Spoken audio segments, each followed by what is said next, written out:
Now, the presence of a violent extremist terrorist group in northern Mozambique has raised security concerns in the southern African region.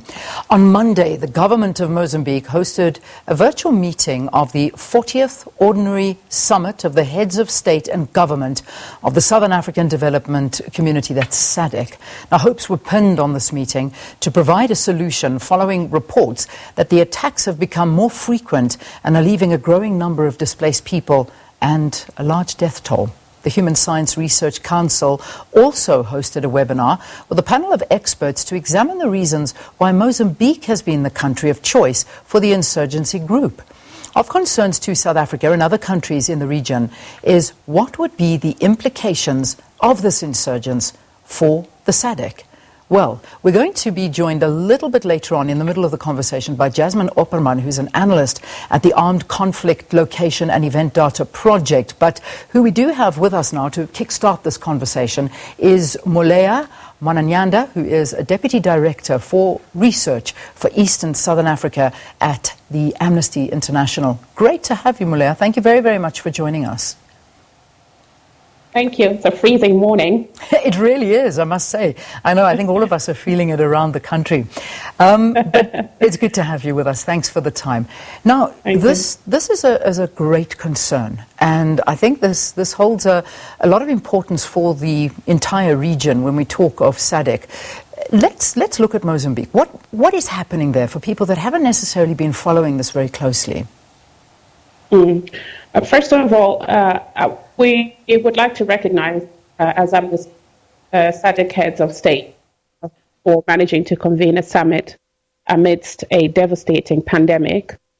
It shows that where there's a will, there's a way. Having said that, we are extremely disappointed at the outcome of the summit. Although SADC has not given people within the region the confidence to tackle pressing everyday issues its citizens face, we still hoped that the summit would urgently take concrete measures to fix the human rights crisis in the region. So we are very surprised, for example, that the communique issued a congratulatory message to President Mnangagwa on what they called his outstanding leadership during his tenure as chair of the Organ on Politics, Defense and Security.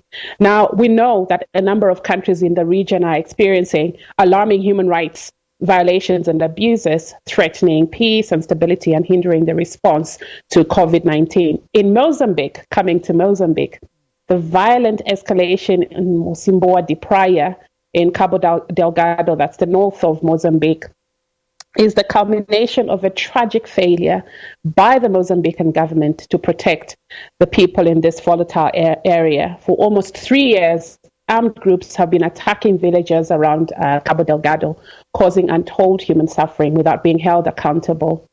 These continued attacks are compounded by the fact that the Mozambican government is prohibiting journalists, researchers, and foreign observers from accessing the area to assess the situation.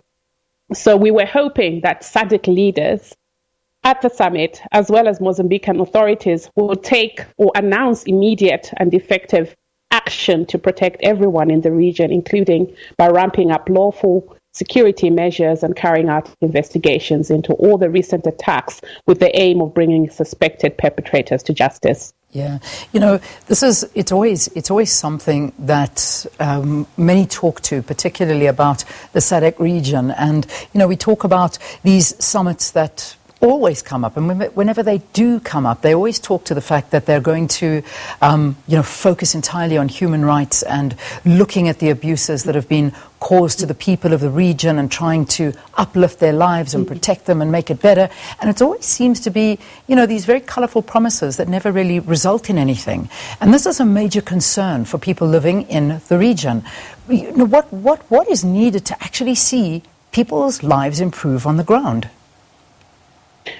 What is needed to see people's lives improve on the ground is for SADC to start listening to to its citizens, to people who live in these countries. The call is very loud, but we see an escalation of human rights situations. For example, in Zimbabwe, there's been a renewed assault on human rights, including the right to freedom of expression in recent months, especially targeting journalists, activists, and human rights defenders who've spoken out against alleged corruption and called for peaceful protests. As you know, journalist Hopo Chingono is still in jail and in Chikurubi prison, as well as Jacob Ngarivume. Yeah. They were arrested on the 20th of July, and several attempts by their lawyers to secure them bail have been denied. Both have been charged with inciting the public, Hopewell for exposing allegations of corruption, and Jacob for calling for peaceful anti-corruption protests. Right now, journalist Hopewell's well-being hangs in the balance as he continues to be persecuted through prosecution. Now his lawyer, Beatrice Mutetwa, a well-known human rights lawyer across the region, has been threatened with prosecution. A magistrate has banned Ms. Mutetwa from representing Hopewell and wants her charged with contempt and for the Law Society to act against her for breach of ethics. Yet we have a SADC summit that does not address any of these issues that are unfolding right in front of us. There can be no peace in the region if these human rights violations are not addressed. And just to remember, as the saying goes, that the absence of war is not peace. So if they want to talk about peace and security and would like to congratulate themselves after a summit, then they must address the very serious human rights violations that are unfolding in different parts of the continent. In Madagascar, for example, the former Minister of Communication, Harry Laurent Rahajason, was detained on the 16th of July on charges of undermining state security after he was arrested for organizing and funding a protest against the abuse of pre-trial detention, which is very rife in that country. And Amnesty has documented the levels of pre-trial detention in Madagascar. He is also well known for his journalistic work. The protest was banned due to the state of emergency called for the release of a student leader. Her name is Berija Ravelemanantswa, who has been in pre-trial detention since 8 June. So there are so many things happening in the region, and it is extremely worrying that the leaders would be congratulating themselves on a job well done when the citizens, when people who live in this region can see what is happening.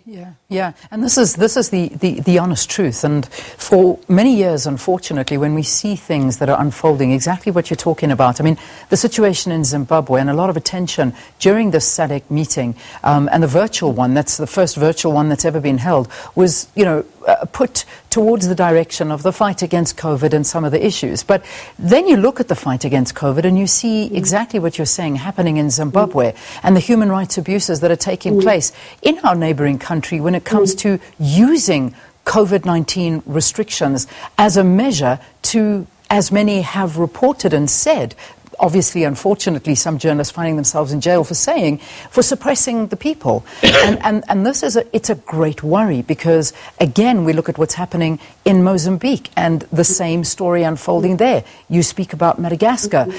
For a very, very long time, the SADC and this particular region has been relatively stable in comparison to the rest of Africa. However, big question marks are coming into the stability of this region. In terms of human rights, is this a fair analysis that our stability is now under massive threat? That is a fair analysis in our view, because there are so many things happening. And, just going back to the COVID pandemic, we're seeing a surge in the numbers. Much of the region's population lives in the margins of the mainstream economy, with no regular income, no guaranteed livelihoods. Poor health infrastructure in countries, even in larger economies such as South Africa, means that the poor and marginalized are at a greater risk of dying from COVID-19 related complications due to lack of access to appropriate health care and treatment. South Africa has more than 500,000 confirmed cases of COVID-19, and regional leaders need to ramp up their public health response strategy by rolling out rigorous testing and strengthening case management. Now, if you look at all of these factors, it means that there is no peace, because at some point, people will want to go on the street and protest. And we know what happens when people go on the streets and protest. So COVID-19 has exposed the fragilities of the regional economy. In the absence of adequate social protection, millions of people employed in the informal sector and those who lost their jobs are facing starvation and destitution. And protecting their lives and other human rights must be the top of the agenda at the SADC summit. Leaders can talk about peace they live in. As I said earlier, peace is not the absence of war. We are calling on these leaders to listen to their people. Yeah, if you again, I'm quizzing you quite a bit, because I know that we are going to be joined, I hope, very, very soon, in terms of Jasmine coming in and talking a little bit more about the conflict resolution, because I know you focus much more on the human rights side of things. But there's been a lot. We can look at what SADC hasn't done for the region, but we can also focus on what they have done, because there is the opinion that perhaps without SADC and some of their interventions, the region may be far worse off than it is right now. I don't know how much far worse off it could be, but perhaps there's truth to that as well. What are your views on something like that? Yes, my views would be that, yes, of course, as a regional economic community, it will do some things. The question is, how low are we raising the bar? The bar is very, very low. And if you ask a regular person on the street if they know anything about SADC, I'm not sure that the majority of them will answer that they do. If you ask a West African citizen on the street if they know about ECOWAS, on the other hand, they will tell you that they do know about ECOWAS. So we see that difference, and therefore leaders in SADC should rise up above the bar they've set themselves, which in human rights terms is very low, and address the concerns of people in the region. When we look at SADC, and one of the most common descriptions, unfortunately, is a toothless bulldog, and that is not a good reputation to hold when you're in charge of such an important region in the world, not only just in Africa, that has a lot to offer. And yet, when you look at the leaders that are in charge in some of these countries, and we talk about legitimate elections that are supposedly coming forth, but they're always being questioned, and yet we never see anything coming of that. Now, people go up, they participate in these elections, and yet we constantly see the same thing happening and the same narrative over and over and over again. What do you make of that? Yes, it's because there's, as I said earlier, the bar in terms of the protection, promotion, and fulfilling of human rights is very, very limited in our region. So during elections, for example, there is a lot of electoral violence, and we're seeing a lot of electoral violence in a number of countries as they go toward elections. And the violence is as a result of clashes between usually pro-government groups and opposition groups. Now, in the COVID moment, we're seeing leaders of this region stopping other parties from campaigning, for example. While they continue campaigning, they have continued to disregard social distancing measures and address public meetings, putting people's lives at risk. And yet, when youth want to protest, for example, in Zambia, when the youth wanted to protest, a peaceful protest against their living conditions, there was a whole battalion of police, a very securitized police on the streets of Lusaka in Zambia that turned out to stop them from doing that.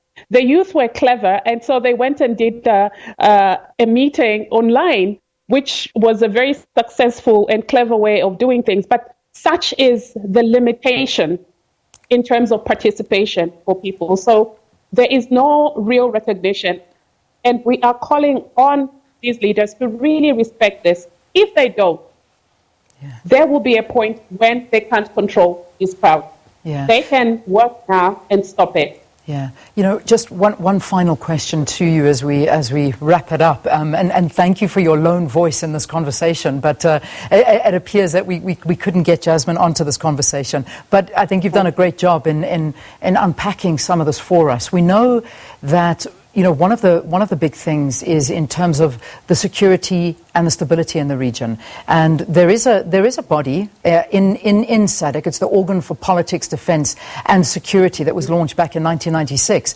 Emerson Mnangagwa, coincidentally, at this point is the chair of this. And everything you said in your previous answer in terms of intimidation of citizens and coming out with a heavy hand in trying to convince different citizens of which is the right way and the wrong way to interact and speak about democracy is a huge worry, because having somebody like the Zimbabwean president in charge of an organ like this, where we see how he's behaving towards his own citizens, is a great worry for the region. It's absolutely a great worry. And during the pandemic, we've seen that this has even been heightened. So, for example, the threat posed to women and girls in the region, including bisexual and gender-based violence, the confinement due to stay-at-home orders and lockdowns has left many women and girls exposed to domestic violence, sexual, economic, psychological, and other forms of abuse by partners and family members. Many women in the region live in poverty, which forces them to stay with their abusers for fear of losing their livelihood. Police and NGOs have reported an alarming increase in cases of gender-based violence since lockdown regimes were introduced in early March. And in some countries, Amnesty International has actually documented cases in which women have been attacked who went out on the street to earn a livelihood during the lockdown. So to congratulate yourselves when the conditions for the lowest of the low in your communities are so terrible is tragic, in my view. Thank you so much for talking to us here on the program and just giving us the perspective from the human rights side. It really was good having you on the program. That, of course, is Muleya Mananyanda from Amnesty International, discussing the security threat that is presented by the presence of, well, not only violent terrorist groups in Mozambique, but also other instances that are taking place in the SADC region. All right, Saki.